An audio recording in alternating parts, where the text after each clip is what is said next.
बांग्लादेश की प्रधानमंत्री शेख हसीना वहाँ पर चली गई हैं और इस वक्त जो है भारत में हैं। क्या कहेंगे उनके लिए? तो ये भारत की संस्कृति रही है कि शरणागत को शरण देना, लेकिन जिस तरह से बांग्लादेश के हालात बिगड़े हैं, ये पूरी दुनिया के लिए एक बहुत बड़ा खतरा है। पाकिस्तान के हालात भी बिगड़ रहे हैं। भारत की एक तरफ पाकिस्तान है, एक तरफ बांग्लादेश है। एकदम पड़ोसी देशों में अराजकता, आतंकवाद और बगावत और वायलेंस का जो एटमॉस्फेयर क्रिएट हुआ है, मुझे लगता है इसको देखते हुए भारत को बहुत सावधानी से चलना चाहिए। और क्योंकि खतरा भारत पर भी मंडरा रहा है और ये खतरा विचारधारा का है, ये खतरा कि किस तरह के सियासी सिनेरियो का है, पॉलिटिकल सिनेरियो का है, जिसको कोई भी संभ्रांत राष्ट्र स्वीकार नहीं कर सकता। हमें खुशी है इस बात की और ये हमारा सौभाग्य है कि भारत में एक सशक्त नेतृत्व है।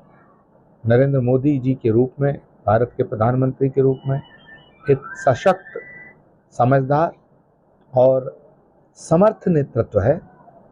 लेकिन भारत की सरकार को बांग्लादेश और पाकिस्तान की गतिविधियों पर नज़र रखनी पड़ेगी और भारत की जनता को भी देश हित में सोचकर, तमाम पॉलिटिकल पार्टीज़ को राष्ट्र हित में सोचकर राजनीति के कदम उठाने पड़ेंगे। अपने स्वार्थ में अंधे होकर के राष्ट्र का नुकसान करने वाले सभी नेताओं से मैं अपील करना चाहता हूं कि सियासत अपनी जगह है, सत्ता अपनी जगह है, मगर जब बात राष्ट्र की आए, राष्ट्र के हित की आए, जब बात मुल्क की आए, तो वहाँ अपना स्वार्थ छोटा पड़ जाता है। हम सियासत की बलि देश को नहीं चढ़ा सकते। सियासत देश के लिए होनी चाहिए, देश सियासत की बलिवेद पर भेंट नहीं चढ़ना चाहिए। तो राष्ट्र की एकता प्रथम है, राष्ट्र की सुरक्षा प्रथम है। राष्ट्र की सुरक्षा को भी भयंकर खतरा पैदा हो गया है बांग्लादेश और पाकिस्तान की स्थितियों को देखते हुए। दूसरा, भारत सरकार और भारत के प्रधानमंत्री जी से मैं आग्रह करना चाहूँगा कि वो बांग्लादेश में जो भारतीय मूल के लोग रह रहे हैं, उनकी सुरक्षा सुनिश्चित करने के लिए इंटरनेशनल लेवल पे बात करें। एक और गंभीर दुखद सूचना मिल रही है कि बांग्लादेश में रहने वाले हिंदुओं को मारा जा रहा है, पीटा जा रहा है, जलाया जा रहा है। ये भी बहुत ही दुखद और चिंतनीय विषय है। तो मैं भारत के प्रधानमंत्री जी से ये भी निवेदन करना चाहूँगा कि किसी भी सूरत में बांग्लादेश में जो हो रहा है उसको रुकवाने के लिए अंतर्राष्ट्रीय स्तर पर वो पहल करें, क्योंकि नरेंद्र मोदी जी सिर्फ भारत के ही नेता नहीं हैं, विश्व के सशक्त और समर्थ नेताओं के रूप में उन्होंने अपनी पहचान बनाई है।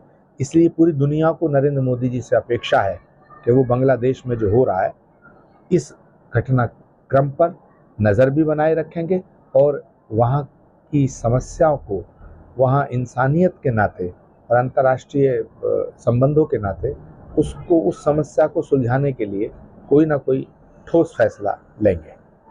आम आदमी पार्टी के सांसद हैं संजय सिंह, उनका कहना है कि जो तानाशाही करेगा उसको देश छोड़कर भागना होगा।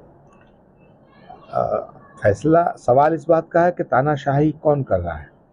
क्या सरकार तानाशाह है या विपक्ष तानाशाह है? मुझे तो इस समय जो विपक्ष है ये तानाशाह नज़र आ रहा है। चाहे वो अयोध्या की घटना हो, चाहे वो भारत की संसद का निर्माण हो, चाहे वो सर्जिकल स्ट्राइक हो, चाहे वो 370 हटाने का फैसला हो, चाहे वो सुप्रीम कोर्ट का कोई फैसला हो, विपक्ष न संविधान में विश्वास रखता है, विपक्ष न सभ्यता में विश्वास रखता है, विपक्ष न संस्कृति में विश्वास रखता है। विपक्ष इस देश की सत्ता पर कब्जा करना चाहता है, इस देश की संपदा को लूटना चाहता है, अपने अपने गिरेबान में झांक के सबको देखना चाहिए।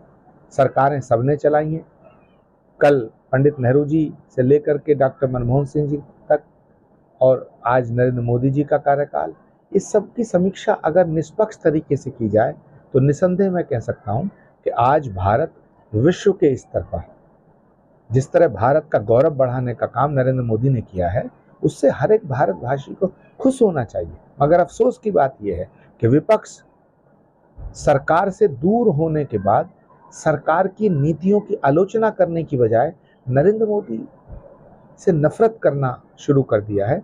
नरेंद्र मोदी से नफरत करता है और नरेंद्र मोदी से नफरत करते करते वो देश से नफरत करना उसने शुरू कर दिया है। ये दुर्भाग्यपूर्ण है। हमसे जुड़े रहने के लिए हमारे YouTube चैनल को सब्सक्राइब करें और नई वीडियो की नोटिफिकेशन के लिए बेल आइकॉन को दबाएं। अगर आप ये वीडियो Facebook पर देख रहे हैं तो लाइक जरूर करें और ज्यादा से ज्यादा शेयर करें। धन्यवाद।